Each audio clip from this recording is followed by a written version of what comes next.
C'est difficile. Tu vas échouer. Tu vas te dire que tu n'es pas à la hauteur. C'est la manière dont tu surmontes ces pensées, jour après jour, qui compte. Ces moments où tu te dis « j'ai 43 ans, j'ai tellement accompli ». Tu commences, Milon, à te civiliser. Le frigo est plein, tu gagnes de l'argent, tu n'as plus froid, tu te dis que c'est suffisant, que tu es arrivé. À 43 ans, les gens pensent qu'il est temps d'arrêter de jouer au basket, au football, ou d'affronter les défis physiques. Et tu commences à croire à ces bêtises. Cela s'installe dans ton esprit. Mais moi, à 43 ans, je cours encore 160 km par semaine. Je fais encore des milliers de tractions et de pompes. Pourquoi ? Parce que je refuse de devenir civilisé. La pire chose qui puisse arriver à un homme, c'est de se civiliser. Tu perds cet esprit combatif, ce « pourquoi je fais tout ça ?» Tu te dis que tout va bien, mais non, ça ne va pas. Tu n'es jamais vraiment arrivé. C'est ma mentalité. Peu importe ce que tu as, tu peux toujours aller plus loin. Tu dois être exceptionnel parmi les exceptionnels. Beaucoup de gens ne savent même pas où se trouve leur discipline ou leur constance dans leur esprit, car leur vie est un désordre. Si ta vie est désorganisée, une simple perturbation extérieure suffit à embrouiller tout ton esprit. C'est pour cela que je médite 2 heures chaque soir. Je réorganise mon garage mental. Quand je me lève, tout est en place. Discipline, organisation, constance, tout est là où ça doit être.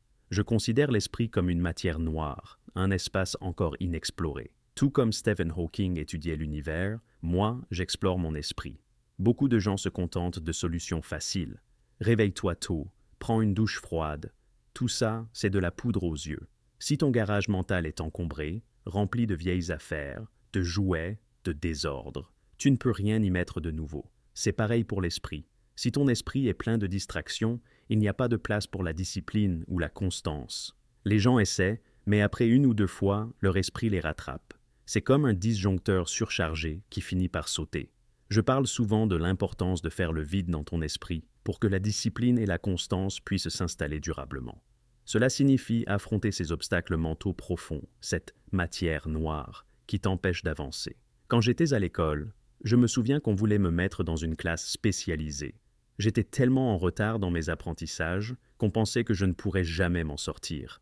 Mais je ne voulais pas être traité différemment. Je n'ai jamais pris de médicaments pour ça. J'ai appris à me concentrer, à m'entraîner à être présent. C'est là que mon message est souvent mal compris. Les gens voient ma passion comme de la colère, mais elle vient du fait que tout me demande un effort colossal. Rien n'est facile. Chaque phrase que j'apprends, chaque défi que je surmonte, demande tout de moi. Quand je vois d'autres personnes vivre leur vie, ça semble si simple pour elles. Pour moi, chaque jour est une bataille.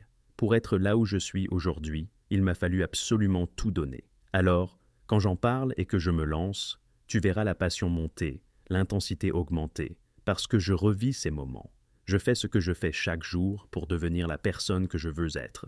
C'est littéralement une compétence que j'ai dû entraîner. Beaucoup de gens se laissent abattre par des petites choses. Si quelque chose de simple ne va pas, comme ne pas pouvoir aller courir à cause d'un problème mineur, ça les perturbe. Mais moi, j'ai appris que c'est ça, la vie. Je passe à autre chose très rapidement. Si je ne peux pas courir, je n'en fais pas une affaire. Je n'arrête pas.